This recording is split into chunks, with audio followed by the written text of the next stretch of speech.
সালাম আলাইকুম। তবে কি পাপনকে খুঁজতে বিসিবিতে আপনার সেনাবাহিনীর টহল। সো এখন কথা হচ্ছে আমাদের বর্তমানে গার্জিয়ান বলতে কেউ নাই, এখন সেনাবাহিনীর উপরে সবকিছু নির্ভরশীল এবং আস্তে আস্তে করে সবকিছুই আগের মতো স্বাভাবিক হবে। সো এমত অবস্থায় ক্রিকেটারদের সিকিউরিটি বলেন সবকিছুর ক্ষেত্রে ক্রিকেটাররা একটু পিছিয়ে আছে এবং আপনাদের নাজমুল হাসান পাপন সাহেব যেটা বলেন না কেন, আস্তে আস্তে প্রত্যেকটা কে কি করছে সবকিছুই কিন্তু বের হয়ে আসতেছে। সো নাজমুল হাসান পাপনও তার ব্যতিক্রম নয়। সো সেক্ষেত্রে আমি বলবো এখন বর্তমানে নাজমুল হাসান পাপনের একটা পার্ক ছিল সেটি জ্বালিয়ে দিয়েছে, তার বাসা জ্বালিয়ে দিয়েছে।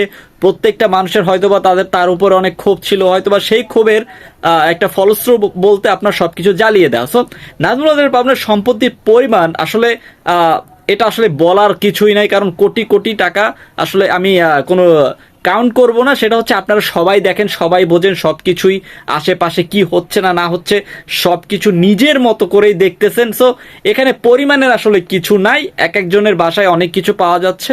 সো সবকিছু মিলিয়ে একটা হজবরল একটা অবস্থা বর্তমান সিচুয়েশন আমরা ফেস করতেছি। সো সাকিব আল হাসান বলেন, ম্যাশ বলেন এবং ইভেন আরো আরো বড় বড় তারকা যারা ছিল তারা হয়তোবা একটা সময় চুপ ছিল, কিন্তু এখন তারা আস্তে আস্তে কথা বলতেছো।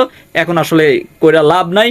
এখন সম্পত্তি বলেন, টাকা বলেন, সবকিছু মিলিয়ে বাংলাদেশকে আমরা কিভাবে সামনে এগিয়ে নিয়ে যাব এবং সেনাবাহিনী আমাদের বর্তমানে বাংলাদেশ ক্রিকেট টিম পাকিস্তান সফর করবে এবং সেই পরিপ্রেক্ষিতে সিকিউরিটি হিসেবে সেনাবাহিনীকে টহল দেওয়া হচ্ছে এবং কোনো ধরনের বাংলাদেশ ক্রিকেট যেন কোনো সমস্যা না হয় সেই পরিপ্রেক্ষিতে সেনাবাহিনী তাদেরকে অবজার্ভ করতেছে।